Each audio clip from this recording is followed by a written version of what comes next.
కుటుంబాల్లో పండుగలు జరగాలయ్యా, మా బతుకుల్లో పండుగలు జరగాలయ్యా, మా బతుకుల్లో పండుగలు జరగాలి నాయనా. ప్రతి ఒక్కరు ఆత్మపూర్ణులుగా అన్య భాషలు మాట్లాడుతూ ఇదిగో భాషలు మాట్లాడేవాడు మనుషులతో కాదమ్మా, భాషలు మాట్లాడేవాడు మనుషులతో కాదండి, భాషలు మాట్లాడేవాడు ఆత్మదేవునితో మాట్లాడేవాడు, భాషలు మాట్లాడేవాడు ఆత్మదేవునితో మాట్లాడేవాడు. రిమల భాషమౌ తురమరక రిమల భాషమౌ దరికాందరి ఓ రిబా బాబా రికాద రిమల భాషమౌ దరికాందరి బాబా. యేసునామం యేసునామం యేసునామం యేసునామం యేసునామం. హల్లెలూయా హల్లెలూయా హల్లెలూయా. ఓ రిబాల భాషమౌ తురమ రికాంద రిబా బాబా బాబా. ఒక్కొక్కరి మీద అభిషేకం, ఒక్కొక్కరి మీద అభిషేకం, ఒక్కొక్కరి మీద అగ్ని, ఒక్కొక్కరి మీద అగ్ని. ఏడంతలుగా పొందుకోలేస్తున్నాములు. Hallelujah hallelujah hallelujah hallelujah hallelujah hallelujah. Glory glory glory.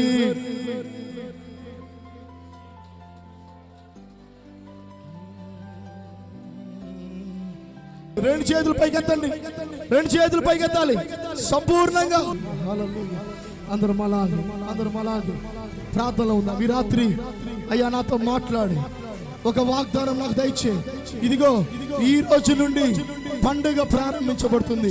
నా జీవితం ఒక పండుగగా మార్చబడాలి, నా కుటుంబం ఒక పండుగగా మార్చబడాలి.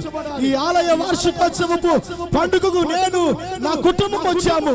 ఇదిగో సంపూర్ణమైన ఫలములు పొందుకొని వెళ్ళాలి, సంపూర్ణమైన ఆశీర్వాదాలు పొందుకొని వెళ్ళాలి, సంపూర్ణమైన కార్యాలు పొందుకొని వెళ్ళాలని ప్రతి ఒక్కరు అడగండి. అలాగే ప్రార్థన ఉందా? దైవ సేవకులు సురేష్ గిద్యోన్ గారు మన మధ్యలో ఉన్నారు. వారు వచ్చి దైవ సందేశం కొరకు ప్రార్థన నడిపిస్తారు. ప్రార్థన చేసుకుందాం.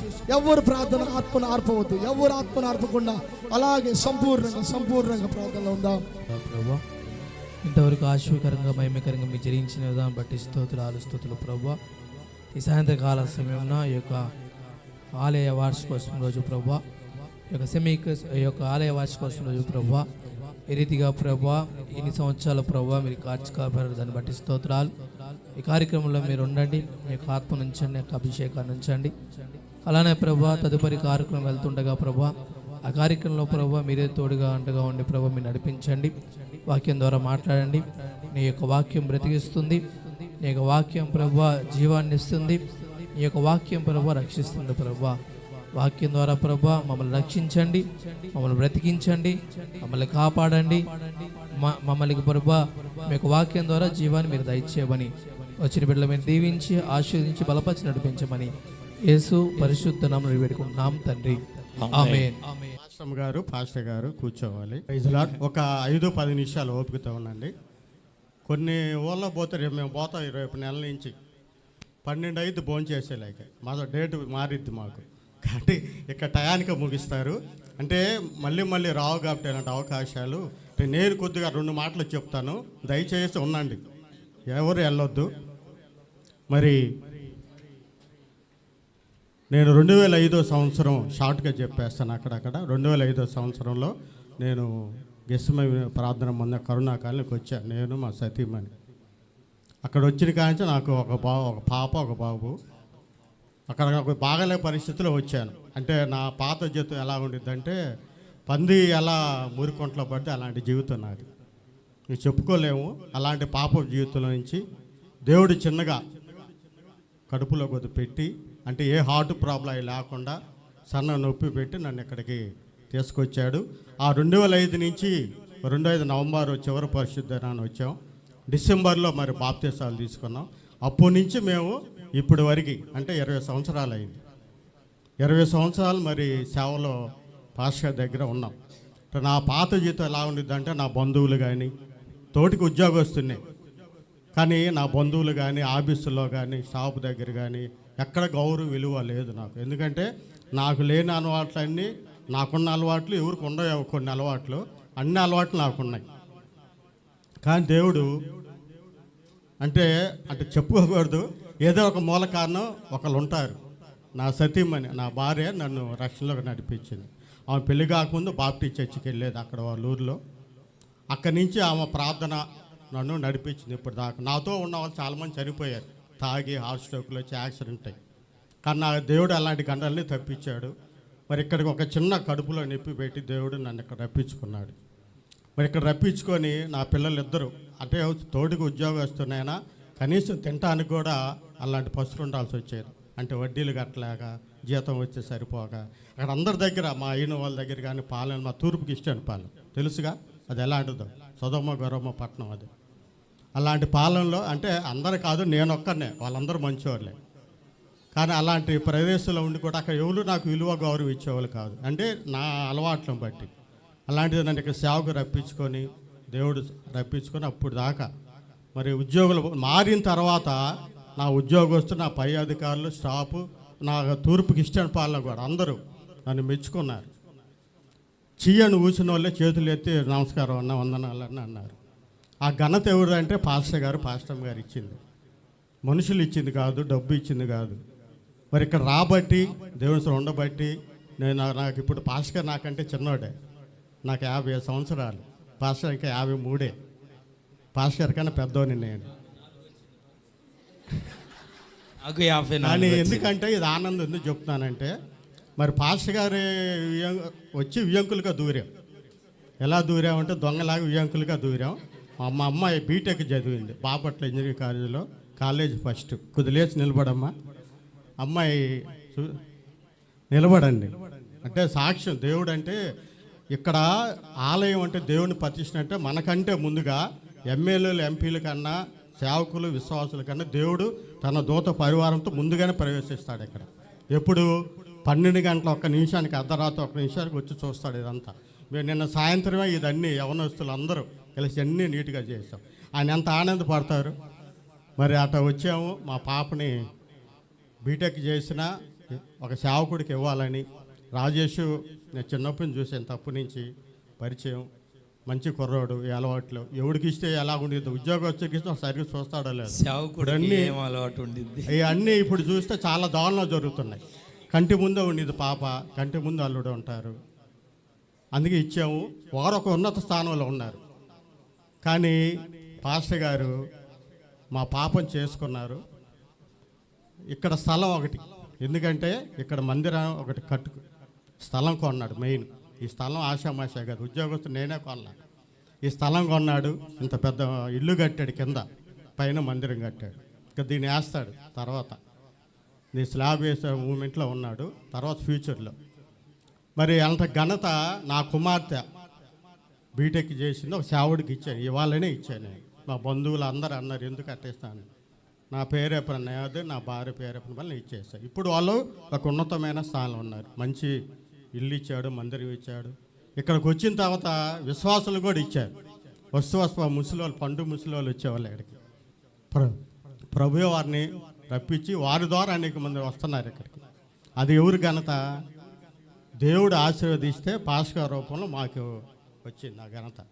ఈరోజు మేము కూడా ఆ తూర్పాలను ఖాళీ చేసుకుని వచ్చి ఇక్కడ ఇల్లు అద్దెకు తీసుకొని కనెక్షన్ చేసేటప్పుడు ఇక్కడే ఉన్నాం. అది మద్దిపాడు మండలం మొత్తానికి అధికారిని. నీవు అద్భుతమైన దేవుడువని, పిలిచిన దేవుడు నమ్మదగిన వాడని నీ దాసుని యొక్క జీవితంలో నేటి దినాన రుజువుపరుస్తూ వచ్చారు. దేవా, వారు ఈ ఒంగోలు పట్టణానికి వచ్చి ఏ విధంగా వారు నేర్చుకుంటూ తెలుసుకుంటూ ముందుకు వెళ్ళాల్సిన పరిస్థితుల్లో మరి వారుండి ఈరోజు ఈ అద్భుతమైన పరిచర్యలో వారి కుటుంబం అంతా కూడా మీ మహిమ కొరకై దీవించబడ్డం అనేది ఒక అద్భుతం. ఈరోజు వారి యొక్క కుమారులు, కుమార్తె, అల్లుడు ఈ విషయాలు వింటుంటే ఇది ఎంత ధన్యత, ఎంత ఆశీర్వాదం. సమూయేలు మొదటి గ్రంథం 7:29-28 వచనాల్లో దావీదు అంటున్నాడు, నీ ఆశీర్వాదము నుండి నా కుటుంబము నిత్యము నీ సన్నిధిని ఉండునట్లు దానిని ఆశీర్వదించమని. ప్రభా, ఈ కుటుంబం అందరికి ఒక స్ఫూర్తి. సేవకులంగా ఇక్కడ కూర్చున్న మాకు కూడా ఈ కుటుంబాన్ని చూస్తున్నప్పుడు, ఈ సాక్ష్యాలు వింటున్నప్పుడు, ఈ అభివృద్ధి చూస్తున్నప్పుడు, ఈ ఆశీర్వాదాలు చూస్తున్నప్పుడు, వారి వినయము, విధేయత, వారి ప్రేమ, వారి తగ్గింపు చూస్తుంటున్నప్పుడు దేవా, నిన్ను మహిమపరచకుండా మేము ఉండలేకపోతున్నాం. ఎఫెసీ పత్రిక 5:20 ప్రకారం సమస్తమును గురించి తండ్రి అయిన దేవునికి మన ప్రభు అయిన యేసుక్రీస్తు వారి పేరట ఎల్లప్పుడూ కృతజ్ఞతాస్తుతులు చెల్లించొచ్చు. క్రీస్తునందు ఒకరికి ఒకరు లోబడి ఉండడం అని. ఈరోజు నాయన గిద్యోను గారిని, ప్రేమ గారిని అయ్యా నిజంగా మా కొరకు దీవించారు, మా అందరి కొరకు ఆశీర్వదించారు నాయన. ఎంతో పరిచర్య చేయడానికి, ఎన్నో ఆత్మలు రక్షించడానికి ఈరోజు ఈ కుటుంబం అంతటిని మీరు ఎన్నుకున్నారు, ఏర్పాటు చేసుకున్నారు.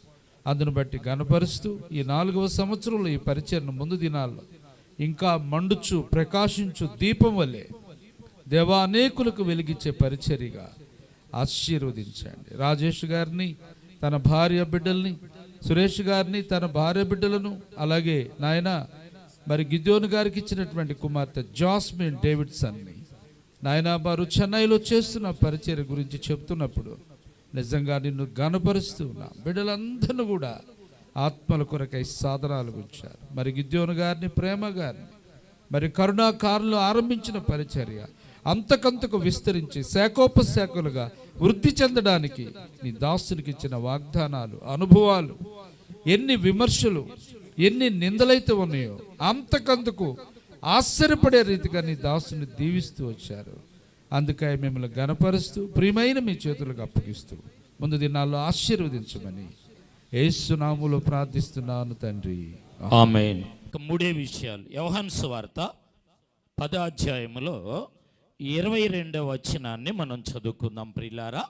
ఆలయ ప్రతిష్ఠిత పండుగ యెరూషలేములో జరుగుచుండెను. ప్రియులారా, ఈరోజు ఈ ఆలయ వార్షికోత్సవ యొక్క పండగ, అది ప్రతిష్ఠిత పండగ, శీతాకాలము.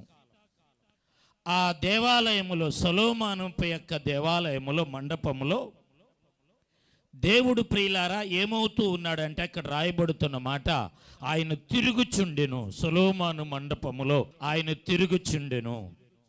ఈ కేసురాజు గుంటలో ఈ గెత్సెమనే ప్రార్థనా మందిరం, రాజేష్ గిద్యోన్ దీపికాలకు అప్పగింపబడిన ఈ సేవలో ఈ 4వ సంవత్సరం ప్రియులారా ఆయన ఏమవుతూ ఉన్నాడంటే ఆయన సంచరిస్తూ ఉన్నాడు. చప్పట్లు గట్టిగా కొట్టి మహింపరుద్దాం. ఇది పండుగ. ఇదేమై ఉన్నది చెప్పండి? ఇది పండుగ. చెప్పండి, ఇదేమై ఉన్నది? ఆలయ మందిర వార్షికోత్సవ యొక్క పండుగ. నేను ఇందాక కింద ఉన్నప్పుడు డేవిడ్ రాజు గారు ఆయన అంటా ఉన్నాడు కదా, పుట్టినరోజుకు ప్రియులారా బంధువులు వస్తారు, తల్లిదండ్రులు వస్తారు, ముఖ్యులు వస్తారు. ఈ మధ్య రాజకీయ నాయకులను కూడా పిలుచుకుంటున్నారు. నేను ఒక పుట్టినరోజుకి వెళ్తే మన ఎమ్మెల్యే గారు, ఎంపీ గారు వచ్చారు ఆ పుట్టినరోజు పండక్కి. ఇప్పుడు ఇందాక తేళ్ల వాస్తవులు, తేళ్ల డేవిడ్ రాజు గారు అంటూ ఓ మాట అంటున్నాడు కదా, నీ మందిరపు యొక్క వార్షికోత్సవం అంటే పుట్టినరోజయ్యా, నీవు దేవదూతల పరివారముతో ఇక్కడికి వచ్చి ఉన్నావు అన్నాడు. స్తోత్ర, ఆమేన్, హల్లెలూయా. ఈ మందిరాలు కట్టడానికి ముందు నేను ఏదైనా మందిర ప్రతిష్ఠతకి, మందిర వార్షికోత్సవానికి వెళ్తే ఆ గడప దగ్గరే ప్రార్థన చేసుకుంటాను. ఎవరికన్నా ముందు నీవు నీ దేవదూతలతో వచ్చావయ్యా, ఇక్కడ ఉన్నావు, నన్ను దీవించమని అడిగేవాడిని. ప్రజలా, బైబిల్లో చాలా పండుగలు ఉన్నాయి ప్రియులారా, 9 పండుగలు ఉన్నాయి నాకు తెలిసి. అయితే విషయం ఏమిటంటే మందిరపు యొక్క ప్రతిష్ఠత, వార్షికోత్సవ పండుగ ఉన్నది చూశారా? ఈ పండుగలోనంట ప్రభు అయిన యేసుక్రీస్తు వారు ఆయన తిరుగుచూ ఉండెను. ఆమేన్ చెప్దాం అందరం. 65వ కీర్తన 4వ వచనాన్ని చదవండి. నీ ఆవరణములో నివసించినట్లు చేర్చుకొనివాడు ధన్యుడు, నీ పరిశుద్ధ ఆలయము చేత, నీ మందిరములోని మేలు చేత తృప్తి పొందేదము. ఇదే ఈరోజు నేను మీకు చెప్పే 3 విషయాలు. స్తోత్రం గట్టిగా చెల్లిద్దాం. నీ మందిర ఆలయములో మేలు చేత తృప్తి నొందేదాం. వార్షికోత్సవ పండగకొచ్చిన మీకు దేవుడు మేలు చేయబోతున్నాడు. మందిరములో మేలు చేత తృప్తి పొందేదము. నా మందిరము సమస్త జనులకు ప్రార్థనా మందిరము అన్నాడు. చూడండి ప్రియులారా, మూడే రిఫరెన్స్లు చెప్పి నేను ముగిచ్చేస్తాను. మందిరములో దేవుడు చేసే తృప్తికరమైన మేలేంటో. నెంబర్ 1, ఆదికాండము 28 అధ్యాయములో 16, 17, 18లో ఇది దేవుని మందిరమే కానీ వేరొకటి కాదు, పరలోకపు గవిని ఇదే అనుకొనెను. చప్పట్లు గట్టిగా కొట్టి మహింపరుద్దాం. గిద్యోన్, రాజేష్, దీపికాలు ప్రియులారా ఇక్కడ కొనసాగుతూ ఉన్నారు. ఇది దేవుని మందిరమే కానీ వేరొకటి కాదు అన్నాడు. అప్పుడు ఏం చేశాడో తెలుసా? ఆ దర్శనము, ఆ కల రాగానే అక్కడ ఏం చేశాడంటే, దేవుని వాక్యములో రాయబడుతున్న మాట ప్రియులారా, ఒక రాయిని తీసి నిలబెట్టి ఆయన కొన మీద నూనె పోసెను. కొన మీద ఏం చేసాను? ఇది బేతేలు అన్నాడు. బేతేలు అనగా దేవుని మందిరము. కొన మీద నూనె పోసెను అంటే నూనె దేనికి సాదృశ్యము అంటే నూనె స్వస్థతకి, నూనె ప్రియులారా ఆశీర్వాదానికి, నూనె పరిశుద్ధాత్మకి సాదృశ్యం. నూనె పరిశుద్ధాత్మకు సాదృశ్యం. యాకోబు పత్రికలో నూనె స్వస్థతకు సాదృశ్యం. నూనె ప్రియులారా ఆశీర్వాదానికి సాదృశ్యం. నెంబర్ 1, దేవుని మందిరములో దేవుడు ప్రియులారా ఏం చేస్తాడంటే నూనెను పోస్తాడంటే అర్థం ఏంటంటే ఆశీర్వదిస్తాడు. స్తోత్రం. రెండవది మొదటి దినవృత్తాంతాలు 17 అధ్యాయము 17, 14 చదువుతున్నారు. చదువు తల్లి. నా రాజ్యమందును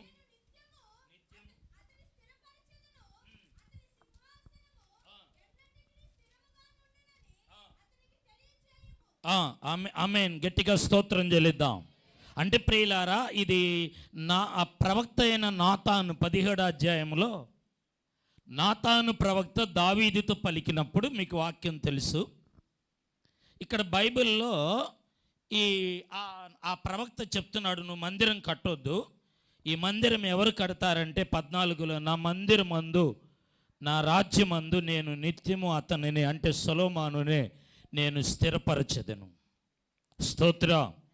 అతని సింహాసనాన్ని స్థిరపరుస్తాను, అతని మందిరాన్ని స్థిరపరుస్తాను, అతని కుటుంబాన్ని స్థిరపరుస్తాను. అంటే రెండవది ఈ పండుగలో ప్రియులారా ఒకటి ఆశీర్వాదం. కొంతమందికి ఆశీర్వాదం వచ్చింది కానీ నిలబడదు, స్థిరపడరు. రెండవది ఏంటంటే మనము స్థిరపరచబడతాం.